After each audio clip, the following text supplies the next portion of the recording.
Saya juga ingin menyapa para senior serta sejawat semua, baik itu sejawat dari FK Unpad 84 maupun sejawat lainnya.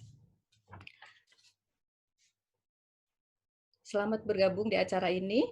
Saya Dr. Sri Wahyudi, spesialis anak, akan memandu acara sejak siang hari ini sampai nanti sore.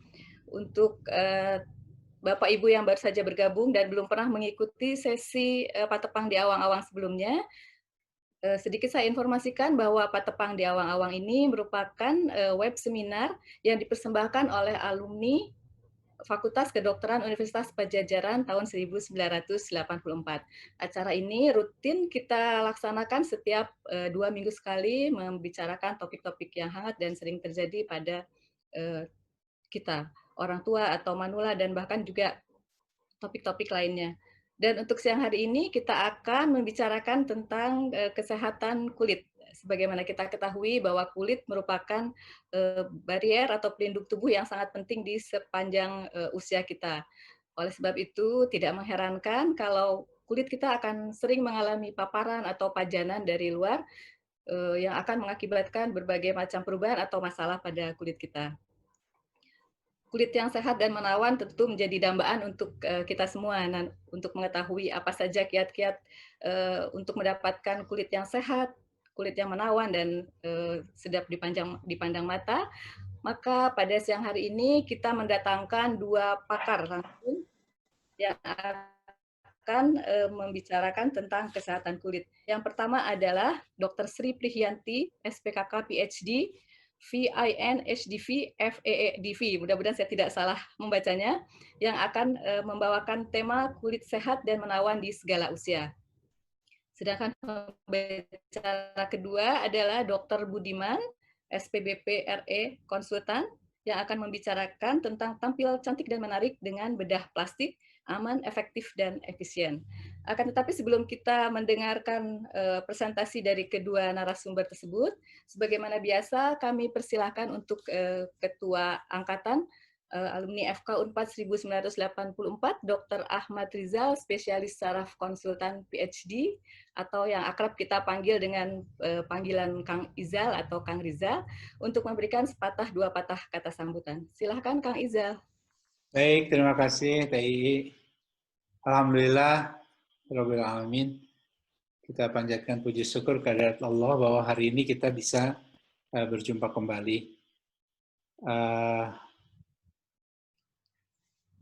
Saya ucapkan terima kasih pada para pembicara yang sudah meluangkan waktu untuk bisa share ilmu pada hari ini, insya Allah, dan juga pada TII yang sudah meluangkan sedikit waktu dari kebersamaan dengan Incu. Dan juga tidak lupa kami ucapkan terima kasih pada para hadirin sekalian. Saya lihat ada nama Prof. Tony di sini. Terima kasih Prof. sudah datang, dan juga bapak-bapak dan ibu-ibu yang hadir hari ini. Jadi mungkin yang sudah sering ikut sudah hafal bahwa acara ini adalah sebenarnya acara apa istilahnya sharing dari teman-teman dari alumni Fakultas Kedokteran Unpad Angkatan 84. Bagian dari biasanya kami mengadakan seperti baksos, kemudian juga acara-acara seperti ini secara offline. Tapi karena sebagaimana kita ketahui sejak kejadian COVID, kita tidak bisa lagi bepergian dengan leluasa, sehingga kami menggantikan kegiatan ini dengan kegiatan berupa webinar atau seminar yang kita istilahi dengan Patepang di Awang-Awang. Jadi mungkin teman-teman atau bapak-bapak, ibu-ibu sekalian yang dari Tatar Sunda bisa langsung melihat bahwa Patepang di Awang-Awang itu adalah terjemahan letter luck mungkin dalam bahasa Sunda dari cloud meeting. Jadi cloud meeting jadi Patepang di Awang-Awang. Kami berharap pertemuan kita bisa sama-sama membawa manfaat buat kita. Bagi kami bisa membagikan apa yang kami ketahui, dan juga bagi bapak-bapak dan ibu-ibu bisa mendapatkan apa yang diharapkan. Dan juga mudah-mudahan kita menjadi tujuan utamanya adalah menjadi orang yang bermanfaat bagi orang lain, begitu kurang lebih. Saya kira itu, Teh. Terima kasih banyak. Selamat menikmati. Mudah-mudahan hari ini topiknya menarik. Jadi banyak yang hadir. Alhamdulillah. Tapi juga sebenarnya dari sejak Petepang yang pertama, Petepang di awang-awang yang pertama, kita punya biasanya memang sekitar 100 sampai 180 orang yang datang. Hari ini yang sudah tercatat 111 orang, biasanya bertambah dengan di tengah-tengah perjalanan waktu. Saya kira itu, terima kasih. Selamat menikmati acara hari ini. Terima kasih untuk semua yang membantu penyelenggaraan dan juga yang hadir. Saya kembalikan ke TI. Assalamualaikum warahmatullahi wabarakatuh. Waalaikumsalam warahmatullahi wabarakatuh. Terima kasih Kang Izal atas sambutannya. Sejenak kita akan memasuki presentasi dari Dr. Sri Prihiyanti, spesialis kulit kelamin konsultan. Akan tetapi sebelum menginjak kepada acara tersebut, kami akan mengadakan sedikit polling sederhana, jangan takut untuk menjawabnya, sekedar untuk masukan bagi kami aja. Jadi mungkin nanti pertanyaannya sejauh mana pengetahuan tentang kesehatan kulit dan juga problem apa saja yang pernah diderita dalam masalah kulit tersebut. Nah, untuk memandu acara polling ini, kembali saya undang Dr. Ahmad Rizal untuk memimpin acara polling. Kang Baik, Izal, silakan. mangga, terima kasih. Nanti akan ada polling, cara memilihnya tinggal diklik apa jawaban yang kita suka.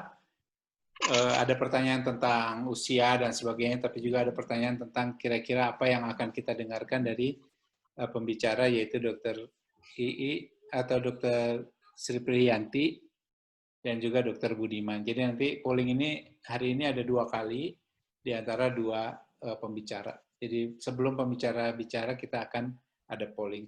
Jadi gampang, tolong mohon bantuannya untuk bisa di klik. Waktunya mungkin sekitar 3 menit, pertanyaannya cuma 8, paling banyak 8 sampai 10 pertanyaan. Mangga kita mulai. Tinggal diklik jawaban yang sesuai dengan apa yang kita suka atau yang sesuai dengan keadaan kita.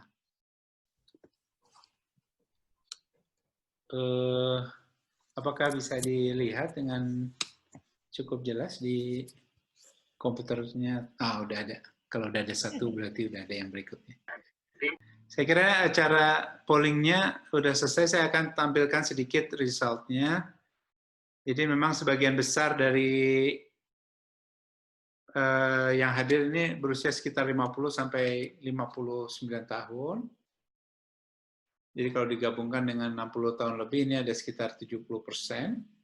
Dan sebagian besar mendengarkan sendiri atau dengan orang yang tinggal serumah, dan juga mendaftarkan atau ikut acara ini untuk diri sendiri, dan mendengarkan atau mendapatkan berita tentang acara ini dari WA Group, atau juga ada yang mendapatkan dari Japri dari teman-temannya sendiri.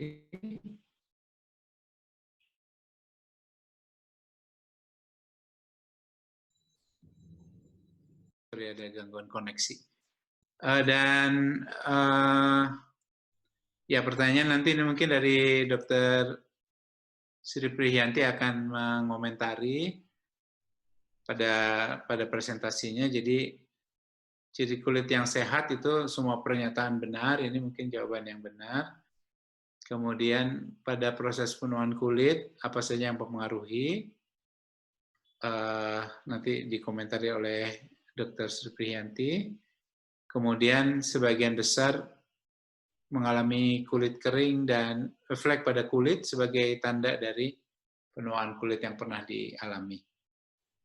Kemudian sebagian besar sepertinya menjawab benar bahwa kulit pria lebih tebal 20%. Tapi Saya kira itu jawaban yang benar tadi saya dapat bocorannya. Mungkin jadi kurang banyak malunya kalau laki-laki karena kulitnya lebih tebal. Kemudian jawaban untuk pertanyaan terakhir adalah yang termasuk perawatan kulit dasar adalah sebagian besar menjawab jawaban yang benar. Nanti mungkin dikoreksi dan dikomentari oleh Dr. Sri Prihanti. Silakan saya kembalikan pada TI. Oke, terima kasih Kang Izal yang sudah memandu acara polling. Selanjutnya akan kita ikuti presentasi dari Dr. Sri Prihanti Gondo Karyono. Akan tetapi sebelumnya akan saya sampaikan beberapa hal. Yang pertama bahwa selama presentasi berlangsung kami mohon para peserta untuk menonaktifkan audionya, jadi dalam posisi mute. Kemudian pertanyaan nanti dapat ditulis di kolom chat. Jika ada yang ingin berinteraksi langsung dapat nanti menekan raise hand supaya bisa berinteraksi langsung dengan pembicara. Dr. Sri Prihanti atau akrabnya dipanggilnya Dr. Yanti ya, karena di sini ada 2 Sri, nanti barangkali para peserta bingung kalau Dr. Sri Prihanti yang pembicara ini biasa dipanggil Dr. Yanti. Baiklah, akan saya bacakan dahulu kurikulum vitae-nya. Nama lengkap Sri Prihanti Gondo Karyono, menyelesaikan pendidikan dokter umum di Universitas Padjadjaran Bandung, kemudian menempuh pendidikan Diploma of Dermatology di Institute of Dermatology Bangkok, Thailand, kemudian mengambil program dokter spesialis kulit dan kelamin di Universitas Indonesia Jakarta, serta mendapatkan gelar PhD in Medical Science di Jutendo University, Jepang. Saat ini beliau bertugas di Departemen Kulit dan Kelamin, Fakultas Kedokteran Universitas Padjadjaran, dan juga beliau duduk sebagai pengurus Pusat Perhimpunan Dokter Spesialis Kulit dan Kelamin Indonesia. Kepada Dr. Sri Prihanti atau Dr. Yanti, kami persilakan untuk menyampaikan presentasinya selama kurang lebih 20 menit. Silakan Dr. Sri atau Dr. Yanti. Terima kasih Dr. Sri Wahyuni. Suara saya terdengar ya? Terdengar. Ya, baik. Assalamualaikum warahmatullahi wabarakatuh. Selamat siang para hadirin semua, Bapak Ibu, guru-guru saya, guru besar Prof. Tony yang telah hadir, terima kasih Prof. Kemudian semua yang hadir pada kesempatan siang hari ini, saya mendapatkan giliran nih bertugas untuk sedikit sharing tentang kulit sehat dan menawan di segala usia. Baik, sebagai bahasan pada siang hari ini, kita akan nanti membahas sedikit apa itu kulit sehat, fungsi kulit itu apa saja, kemudian kulit sebagai pelindung itu bagaimana bekerjanya, kemudian apa bedanya kulit wanita dan pria, tentang proses penuaan kulit, perawatan dasar untuk kulit, dan bagaimana penanganan penuaan pada kulit, dan yang terakhir nanti kita sampaikan tips untuk mendapatkan kulit sehat. Baik, jadi kulit yang sehat itu adalah dambaan semua orang, ya. Jadi tentunya karena kulit merupakan organ yang paling luar dari tubuh kita, tentunya seperti organ-organ yang lain, kulit itu merupakan organ hidup yang mempunyai tugas yang luar biasa, yaitu melindungi tubuh kita dari lingkungan luar. Nah, kulit yang sehat tentunya dia harus bisa berfungsi dengan baik, sehingga dia harus utuh. Utuh itu artinya tidak ada luka, tidak ada penyakit di atasnya, harus bersih dan segar, lembut dan halus teksturnya, dan lembab.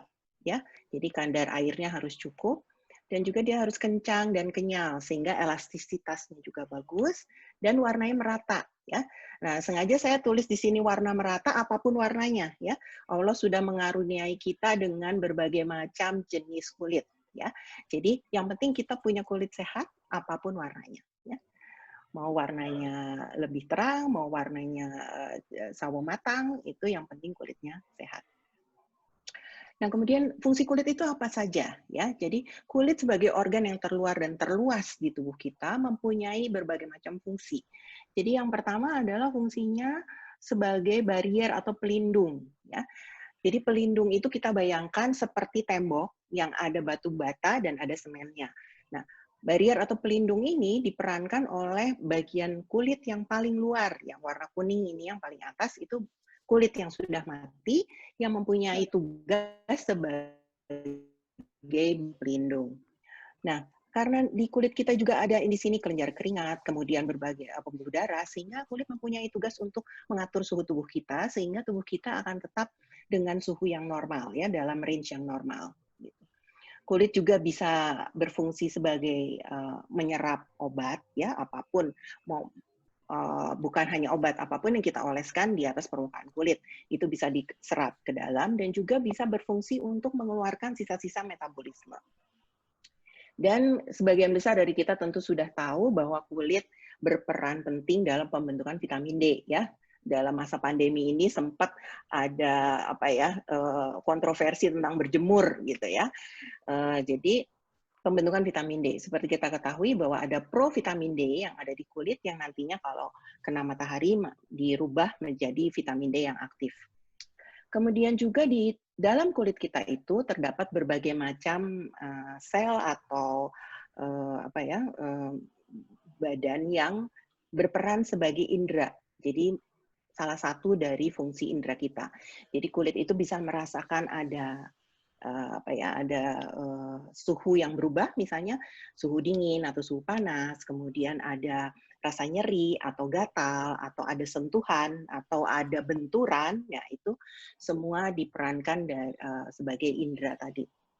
Dan tentunya karena kulit itu berada di paling luar, maka tentunya kulit berperan estetik sebagai membantu nantinya sebagai penampilan kita semua.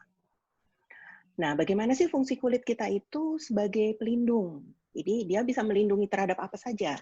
Jadi yang pertama tentunya kulit akan melindungi terhadap berbagai trauma mekanik atau trauma fisik, ya. Jadi kulit kita itu sudah didesain sedemikian rupa sehingga bisa menjadi bantalan, ya, bantalan baik itu lapisan kulit yang paling luar maupun lemak yang ada di bawah kulit itu bisa menjadi bantalan kalau kita terkena trauma, ya. Kemudian juga bahan kimia, ya.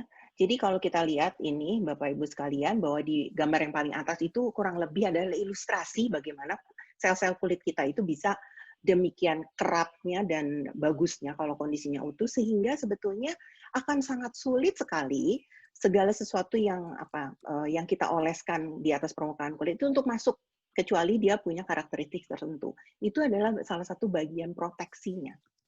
Kemudian juga kulit mencegah penguapan air sehingga kita tidak dehidrasi, ya. Jadi kadar air dalam tubuh kita salah satunya dipertahankan oleh kulit kita. Dan gambar yang di tengah ini, yang warna merah ini sebetulnya adalah salah satu sel yang disebut dengan sel melanosit yang memproduksi sel pigmen. Itu yang mewarnai kulit kita. Dan itu salah satu fungsinya adalah melindungi kulit kita dari sinar matahari.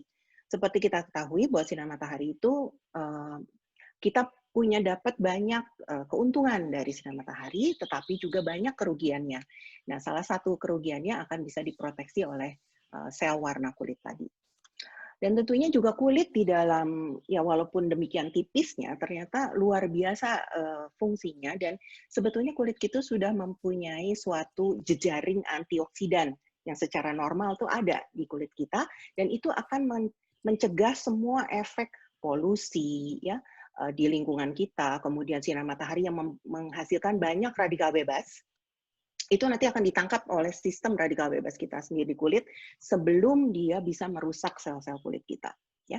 Dan tentunya juga yang yang sudah banyak diketahui adalah kulit kita itu mempunyai sistem imunitasnya sendiri, sehingga dia bisa mematikan bakteri, virus atau jamur yang sifatnya bisa menginfeksi badan kita gitu, ya. Jadi dia bisa mengenali mana kuman-kuman yang baik, mana kuman-kuman yang jahat atau tidak baik. Jadi kulit itu luar biasa sekali. Nah, bagaimana bedanya nih kulit wanita sama kulit pria? Nah, tadi kalau saya lihat pollingnya rata-rata sudah menjawab, udah tahu ya kulit pria itu ternyata lebih tebal gitu. Nah, kulit pria tuh lebih tebal. Sepertinya sih Allah tahu ya bahwa kalau pasiennya laki-laki kan suka males ya kalau disuruh sama kita nih, wah nanti kalau sudah cuci muka olesin ini, olesin itu kayaknya nggak mau ribet gitu ya. Nah justru pria itu punya keuntungan karena kulitnya sudah lebih tebal, kadar kolagen dan elastinnya itu juga lebih banyak, sehingga kulitnya lebih kencang dan lebih kenyal. Sehingga dengan perawatan yang minimum, dia tidak, pada awalnya dia tidak terlalu terlihat tanda-tanda penuaan itu di awal. Gitu. Jadi keuntungannya pada pria itu. Dan ada satu penelitian yang menarik bahwa kalau sama-sama dirawat nih ya, umurnya sama antara laki-laki dan wanita. Kalau sama-sama dirawat, dimulai di umur yang sama, maka pria itu bisa kelihatan 10 tahun lebih muda daripada yang wanita. Nah, karena memang struktur kulitnya itu sudah berbeda, gitu. Dan satu lagi, good news-nya buat pria adalah, karena struktur lemak di bawah itu berbeda, maka pria itu segemuk apapun nggak akan dapat selulit. Kalau kita nih perempuan ya, habis hamil, melahirkan, ya belum naik berat badan, itu selulit pasti semua punya. Udah nurunin berat badan, selulitnya masih ada juga gitu ya. Itu karena struktur lemaknya yang berbeda. Nah, kelebihan, keuntungannya pria adalah dia nggak, walaupun dia gemuk, dia nggak ada selulitnya. Gitu. Nah, tapi kulit wanita itu ternyata lebih cepat menipisnya, terutama setelah menopause gitu. Nah, tentunya tubuh wanita ini juga punya tantangan yang luar biasa ya, karena ada perubahan hormonal, di mana pada pria kita tidak terlalu melihat perubahan yang demikian drastis secara hormonal. Namun kulit pria lebih berminyak, jadi lebih rentan mengalami jerawat. Dan penuaan pada pria biasanya terjadinya lebih lambat. Tapi begitu prosesnya mulai nih, nah dia biasanya berlangsungnya lebih cepat gitu. Nah, jadi itulah perbedaan pria dan wanita. Dan tentunya ini juga nantinya membedakan bagaimana kita merawat kulit kita.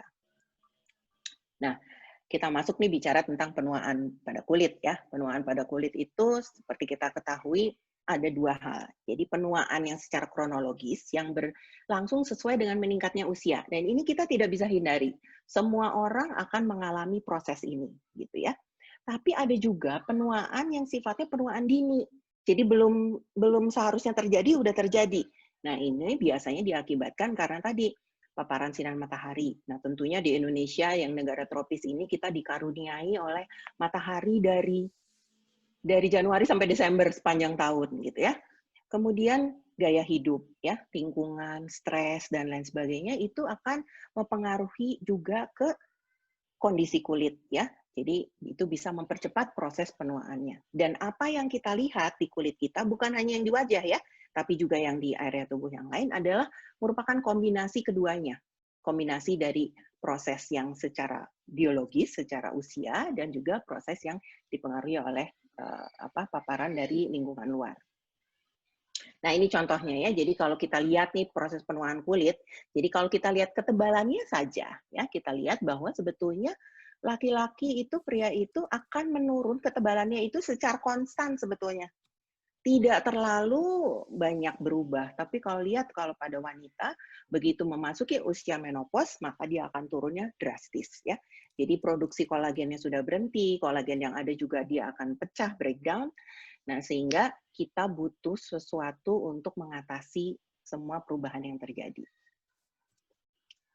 Nah, kemudian apa sih tanda-tanda penuaan? Nah, tadi dari hasil pollingnya ternyata Bapak Ibu banyaknya mengalami pigmentasi. Itu warna yang tidak merata, dan itu sangat-sangat sangat-sangat umum pada kulit Asia, karena pada kulit kita itu pigmennya banyak dibandingkan kulit orang bule ya. Kalau orang bule pasti keluhan nomor satu adalah kerut. Nah, kita sebagai orang Asia sangat beruntung bahwa kerutnya itu tidak terlalu seberat orang-orang bule gitu. Tapi kita mengalami gangguan pigmentasi. Dan ini juga merupakan challenge yang cukup besar gitu ya pada kulit-kulit Asia. Jadi kulit warnanya tidak merata, ada flek-flek gitu, berbagai macam flek-flek. Juga elastisitasnya berkurang ya. Jadi kalau misalnya kulitnya semakin tipis, maka produksi kolagen di bawah ini juga berkurang, sehingga kalau kita cubit gitu kembalinya lambat gitu kalau kita sudah mulai menua ya, karena fungsi-fungsi kulitnya juga semua sudah menurun. Dengan sendirinya kulit menjadi lebih kering ya, bersisik, kemudian kusam. Kenapa kulit kita jadi kusam? Karena sebetulnya perubahan pergantian sel kulitnya yang secara normal itu setiap 28 hari. Nah, ini kemudian makin lama makin melambat gitu. Sehingga lapisan kulit yang paling luar yang mati itu akhirnya bertumpuk. Begitu sel matinya itu bertumpuk dan tebal, maka kulit kita akan terlihat kusam. Dan juga biasanya ada tumbuh kutil-kutil gitu ya kalau tumor-tumor jinak seiring dengan meningkatnya usia. Nah, untuk itu kita harus juga memahami apa sih perawatan kulit dasar yang seharusnya kita sudah lakukan sejak dini ya, artinya ini adalah yang paling minimum. Jadi yang pertama adalah membersihkan ya, membersihkan cuci muka dan mandi 2 kali sehari dengan pembersih yang sesuai dengan jenis kulit kita. Kemudian jangan lupa dilembabkan ya, menggunakan pelembab. Ada banyak pasien bilang, muka saya udah berminyak dok, masa dikasih pelembab lagi gitu ya, nanti malah tambah berminyak gitu. Nah itu harus dibedakan. Kalau minyak itu, minyak ya, boom itu. Kalau pelembab itu adalah retensi air. Jadi itu 2 hal yang berbeda. Kulit yang berminyak itu juga butuh pelembab. Kalau semakin kita hilangkan minyak itu, semakin kulitnya nanti tambah kering. Nah, kita hanya harus memilih mana produk pelembab yang cocok untuk tipe kulit yang berminyak, gitu ya. Kemudian jangan lupa kita harus melindungi kulit kita dengan tabir surya, ya. Tabir surya dengan pemakaian SPF dan PA yang sesuai dengan ini perlu saya garis bawahi karena walaupun Indonesia itu di negara tropis, tapi kesadaran masyarakat kita untuk menggunakan tabir surya itu masih cukup rendah gitu. Ya, mungkin merasa nggak pernah terjadi apa-apa nih selama ini gitu ya karena proteksi alaminya sudah cukup besar. Jadi kejadian kanker kulit di Indonesia tidak tinggi dibandingkan negara-negara yang 4 musim misalnya contohnya. Nah, tapi itu tentunya akan berubah dengan ozon mulai berlubang, kemudian polusi makin banyak. Jadi tetap kita butuhkan proteksi itu. Dan yang tidak kalah pentingnya adalah kulit kita itu senantiasa harus diperbaiki. Walaupun mekanismenya itu kulit kita sudah mempunyai mekanisme sendiri untuk memperbaiki dirinya sendiri gitu.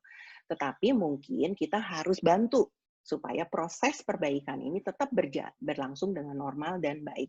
Nah, itu biasanya ada di krim malam yang bisa Bapak Ibu gunakan atau diresepkan oleh dokter-dokter kulit ya. Dan itu mengandung bahan-bahan yang dapat memperbaiki tekstur, meratakan pigmentasi dan membuat kulitnya teksturnya lebih bagus gitu ya.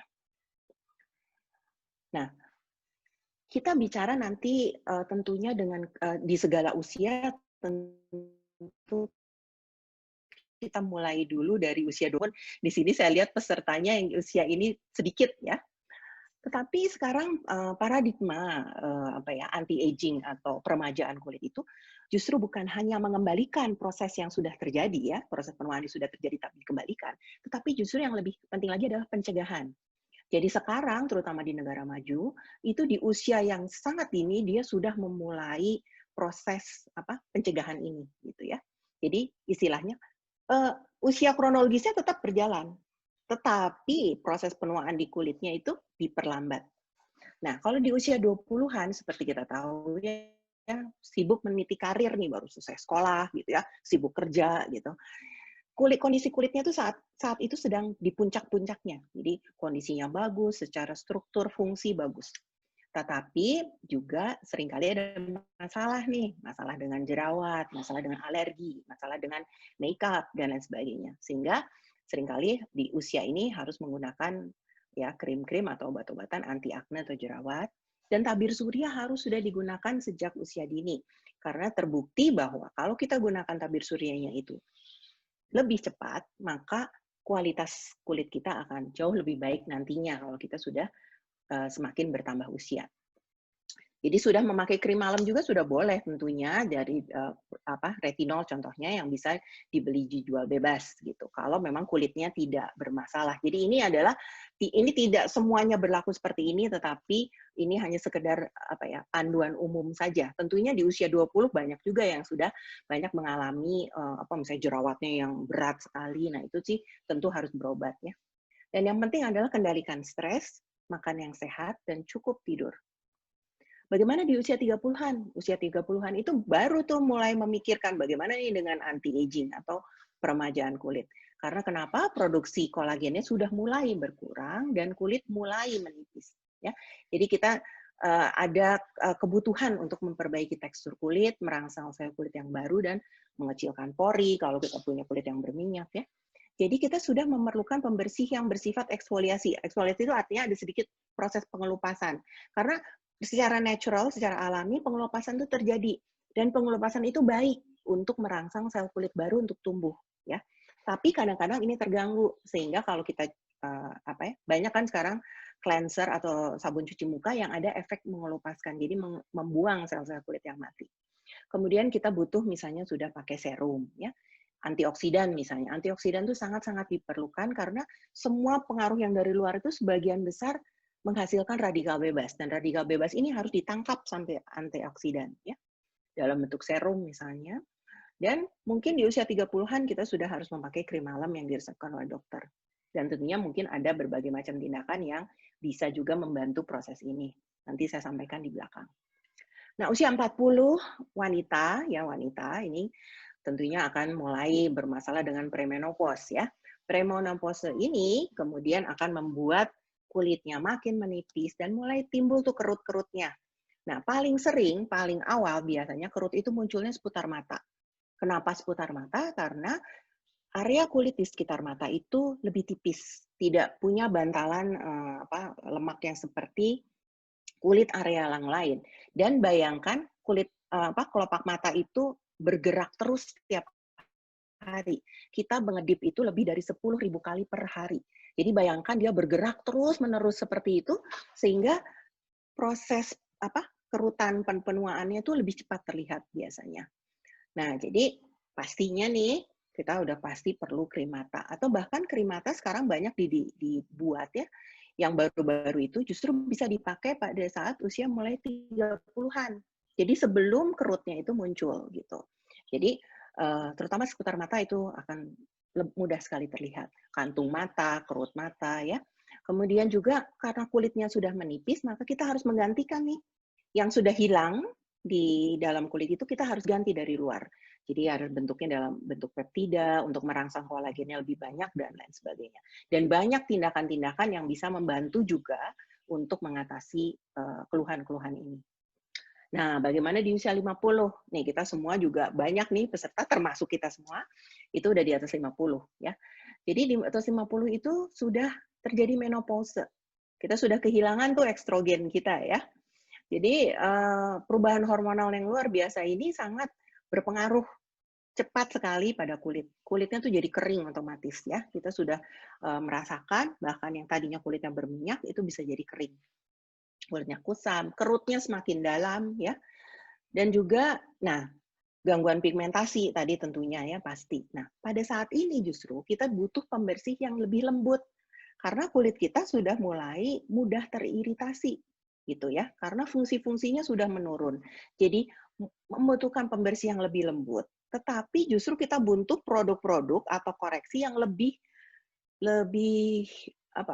bagus daripada usia sebelumnya. Jadi kalau sebelumnya kita pakai serumnya itu sifatnya mungkin lightening atau misalnya antioksidan, kita sekarang butuh yang mengandung contoh saja asam hyaluronat, karena asam hyaluronat itu adalah komponen utama yang di bawah ini di kulit bagian tengah. Kalau itu diisi, maka kulit kita menjadi plump, jadi dia akan menjadi lebih kencang dan dia lebih kenyal lagi. Nah, itu perlu dibantu dari luar.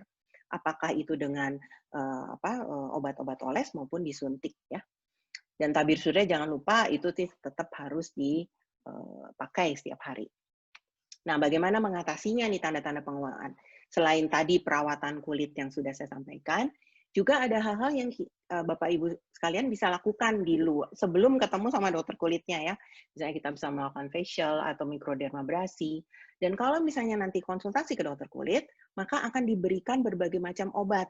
Nah, ini sifatnya sudah obat, bukan kosmetik ya. Jadi obat, ada krim pagi dan krim malam yang fungsinya nanti meregenerasi atau merebajakan kulit kita kembali. Dan antioksidan itu penting untuk diminum ya. Jadi berbagai macam produk antioksidan sekarang banyak di market. Dan berbagai macam tindakan. Ya, mau itu peeling, mau itu laser, mau itu filler, botox dan lain sebagainya tergantung apa yang kita butuhkan.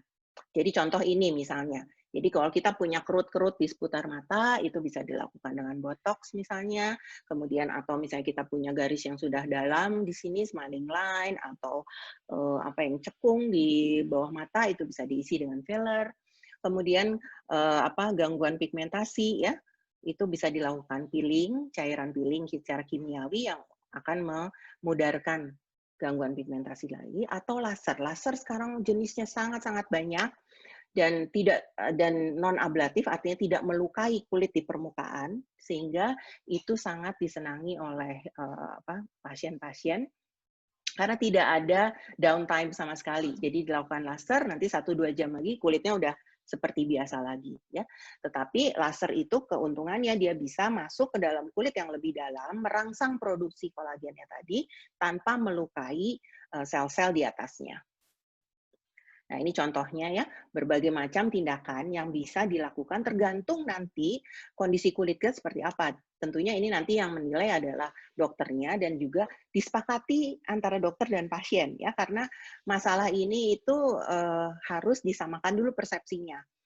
Apa yang mau dikoreksi, bagaimana mengoreksinya gitu. Karena setiap prosedur tindakan mempunyai kelebihan dan kekurangannya masing-masing. Gitu.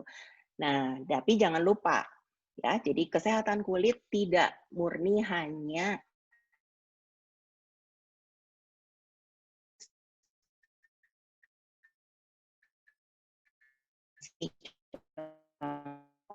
misalnya harus berhenti merokok. Dan tidak ada rahasia khusus nih gitu ya. Apa sih rahasianya untuk awet muda gitu? Sepertinya tidak ada rahasia khusus. Mungkin Bapak Ibu sekalian kalau saya bilang begini, nutrisi seimbang, olahraga kayaknya udah bosan kali ya dengernya. Ya kan gitu. Karena kulit kita itu dapat nutrisinya juga dari apa yang kita makan, apa yang kita minum, itu akan refleksikan pada kulit kita. Dan olahraga tentunya, peredaran darahnya jadi bagus, nutrisi ke sel-sel kulitnya juga ikut bagus. Dan semakin meningkatnya usia, justru kita harus bergeraknya lebih banyak. Jangan kita malah bergeraknya lebih sedikit. Dan tentunya mengontrol kesehatan secara. Dan hasil pengobatan itu sangat tergantung dari siapa yang melakukan. Jadi harus konsultasi ke dokter yang berkompeten ya. Baik itu dokter kulit atau dokter bedah plastik kalau memang perlu dilakukan tindakan bedah. Dan jangan lupa juga bahwa hasilnya sangat tergantung dari perawatan sebelum dan perawatan sesudah. Jadi tidak ada yang magic ya, tidak ada yang jadi sulap tuh langsung jadi bagus. Tidak ada, semuanya memerlukan proses. Kalau kita perawatan sebelumnya itu tidak rajin, jadi kita biasanya kan pakai krim dulu, minggu sebelum tindakan. Kalau ini tidak bagus, bisa lihat hasilnya nanti. Jadi apakah kita mau peeling, mau laser, itu hasilnya menjadi kurang maksimum. Jadi itu semua tergantung juga dari perawatan sebelumnya dan tentunya perawatan sesudahnya. Dan sekedar tips untuk kulit sehat, jadi yang pertama adalah perawatan kulit sesuai usia, ya, dan sesuai kebutuhan tentu, karena tentunya kita itu mulai menua di usia yang berbeda-beda, gitu, tidak bisa disamaratakan. Ada orang yang memerlukan tindakan segala macam itu di usia 10 bisa juga, gitu ya. Kemudian pilih produk yang sesuai dengan jenis kulit itu juga.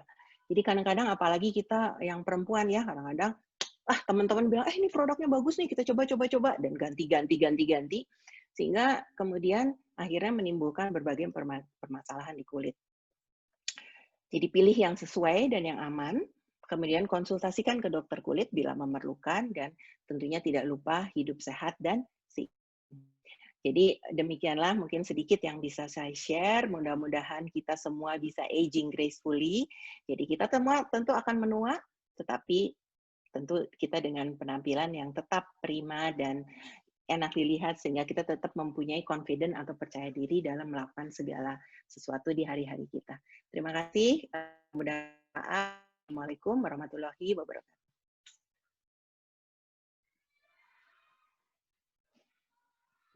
Waalaikumsalam warahmatullahi wabarakatuh. Terima kasih kepada Dr. Sri Prihianti yang sudah membawakan materinya dengan sangat menarik dan pasti akan banyak pertanyaan, dan saya lihat di chat pun sudah banyak sekali pertanyaan yang muncul. Nanti akan kita bahas setelah pembicara kedua selesai menyampaikan presentasinya. Untuk presentasi kedua